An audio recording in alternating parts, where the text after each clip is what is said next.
Hi, my name is Sarai, and I decided to focus my applied assignment on ADHD in women and girls and why it is just as much a feminist issue as it is an issue within the disabled community. Um, I wanted to pick this topic because of the intersection of feminism and ableism and the underdiagnosis of women and girls and misdiagnosis of women and girls of ADHD and why this is such a big issue and how it takes a huge toll on mental health and stability in these women's lives. Pre-work section, this is just what I knew going in and my passion about this topic.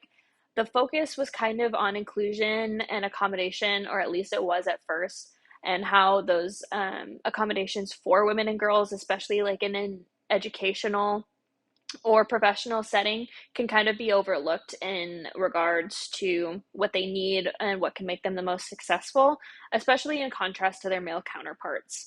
As far as my own knowledge goes, my own personal experience with these issues in my schooling and my professional environment, this is something that I struggle with as well.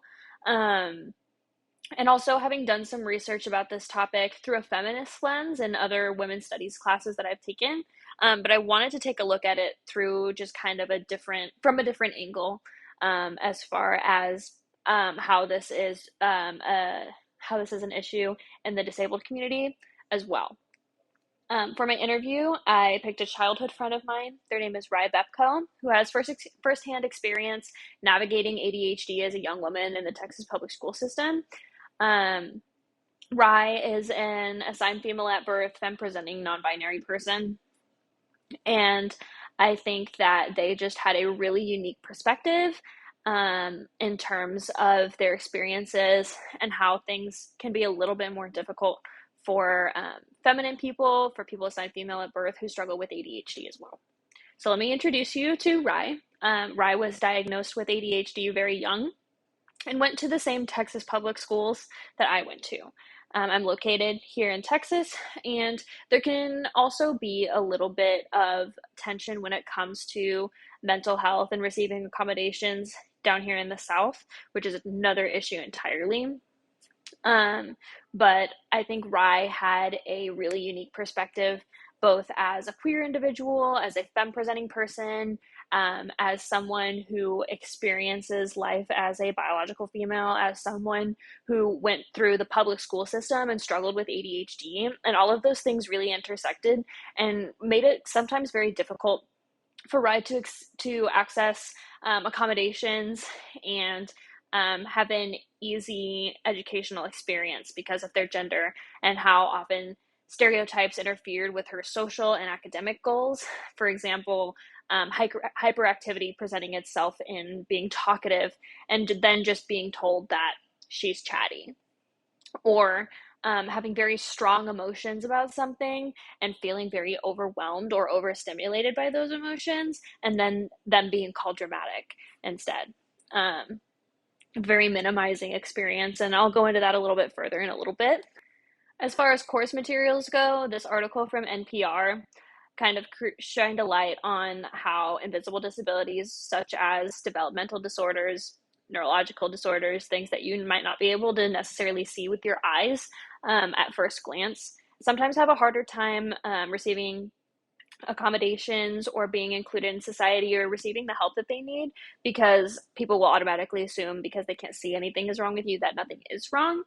And I think that applies here as well. Sometimes ADHD isn't something that you can physically see with your eyes, especially when women who tend to have an inattentive form of ADHD don't show hyperactive symptoms as much as young boys might, running around, being loud, tapping their fingers, jumping around. That's not necessarily something that you'll see in young women and girls when you're looking for diagnostic criteria for ADHD, and when you're just a normal person interacting with someone who has ADHD. This other journal article focused on the gaps for accommodation in lower socioeconomic areas. And I think it's just really important to not only include the the fact that women themselves are a minority and are therefore seeing gaps in diagnosis and care, but also that being part of another minority or more than one minority can also just widen that gap. It is very, very common for young white boys to be diagnosed with ADHD very, very young, and an older woman of color or an older queer person just might not see that as easily just because of biases that exist in our culture, um, and wealth gaps, as well as many, many other factors. This is some of my own research that I did. A lot of it is from um, psychology journals and publications of that nature.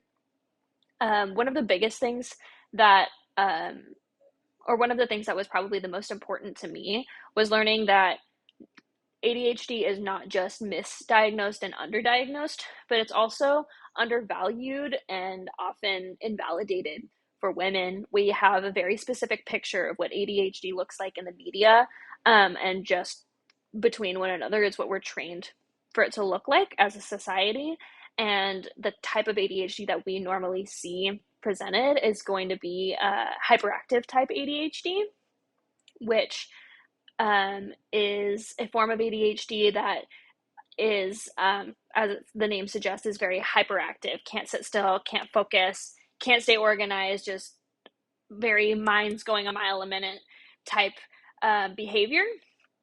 And then when we look at types of ADHD, like inattentive ADHD, which is most common in women, there's kind of a disconnect because that's not what we're used to seeing ADHD look like. And because that's not what we think it looks like, it's often just invalidated by other people or just kind of tossed away as like, oh, you don't have ADHD, you're just chatty, right? You're talking so much not because you're looking for stimulation, but that's because it's a part of your personality, which isn't true.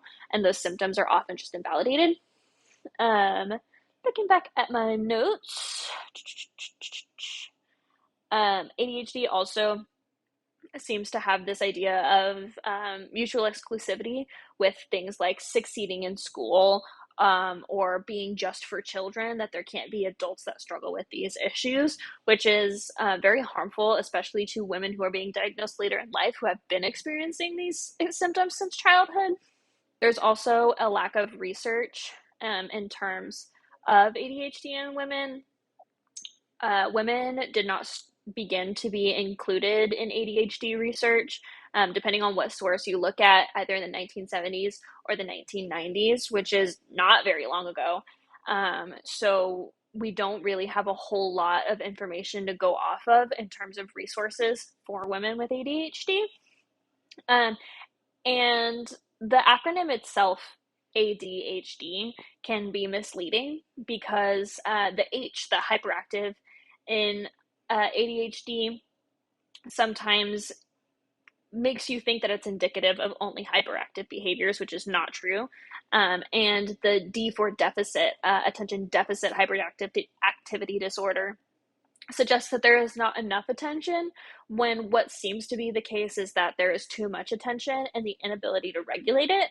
I also learned that the reason ADHD seems to occur is because there's a lack of dopamine in the brain. It's not producing enough. The body is not producing enough dopamine, so the body is constantly chasing that dopamine rush, which is just kind of the happy feel good chemical that makes your brain say, okay, I'm satisfied, this feels good. So not having enough of that dopamine can present itself in both hyperactive behavior, in terms of not being able to sit still, or an inattentive behavior, just wanting to do another task instead of what's at hand because it feels better, because that's what feels good.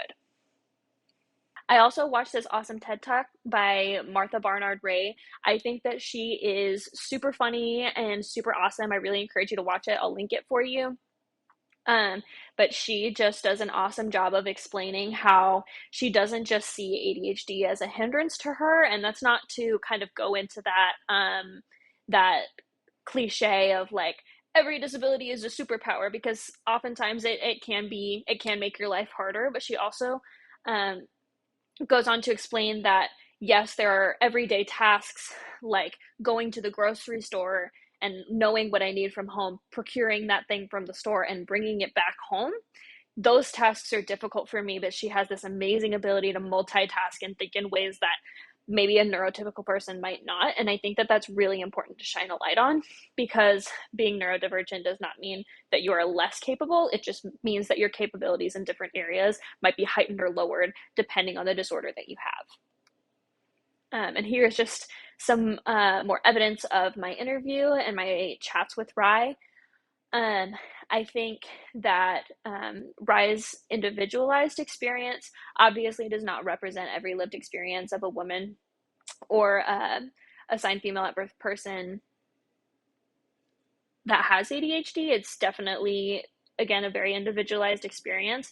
But based on my conversation with them and the research that they did, I seem to find a lot of common ground in terms of what people would say to invalidate her experience or tell them that they were wrong, as well as difficulties that they faced receiving accommodations in schooling.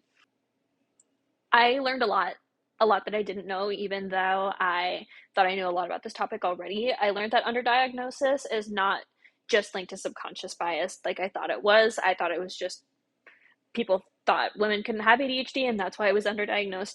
But it also has a lot to do with brain chemistry and body chemistry. I read an interesting little blip about how it can be linked to your menstrual cycle and how those hormones can affect your ADHD symptoms, which is something I had never even thought of before. ADHD is misunderstood at its root, because the name of the disorder is not representative of how it actually affects people. And it's not just underdiagnosed, but often presents differently in women. It's not just the same symptoms in a woman or in a man that's been copied and pasted onto a woman. The experience is different, but the struggle is the same, and it's just not being heard, and it's not being treated in a way that's effective. Access to accommodations can be limited by stereotyping this disorder. Again, going back to looking at symptoms of inattentive ADHD and saying, well, that doesn't look like what I think ADHD looks like.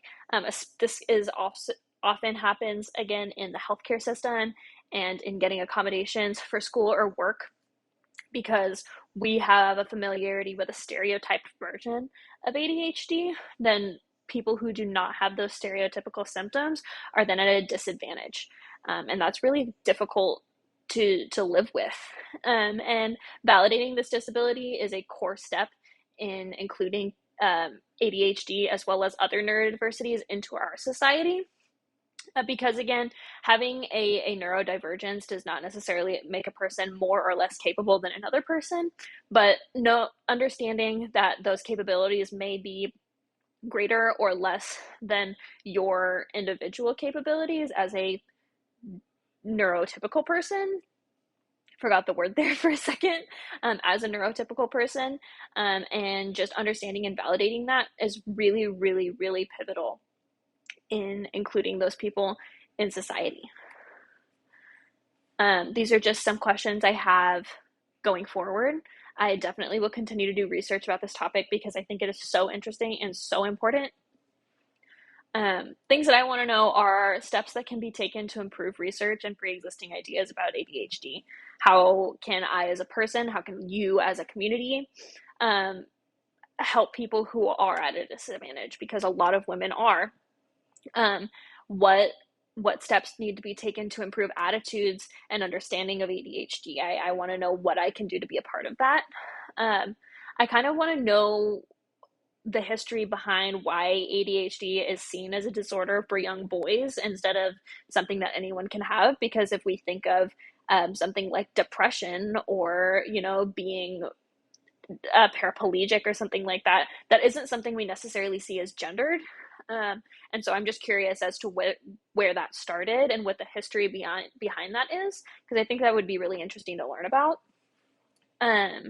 I also want to maybe learn more about how the ADHD diagnostic criteria, like within the DSM-5, can better include women and girls and people who are assigned female at birth and people who experience inattentive ADHD, how all of that can be improved, and improve their access to treatment, because there's definitely barriers to care and barriers to understanding that probably aren't stone walls. They definitely can be reworked and re-understood because science is always changing. We're always learning more. And I just want to look a little bit deeper into that and figure out what can be changed. Hello. There we go. Here's my bibliography if you just want to look over it quickly. Again, I'll link that TED Talk in the description because I think it was just so interesting to watch. Here's the rest of it. And thank you for watching. It was a little bit rough to get through. I think a lot faster than I speak, and I really appreciate you taking the time to listen to me. I hope you enjoy the rest of your week.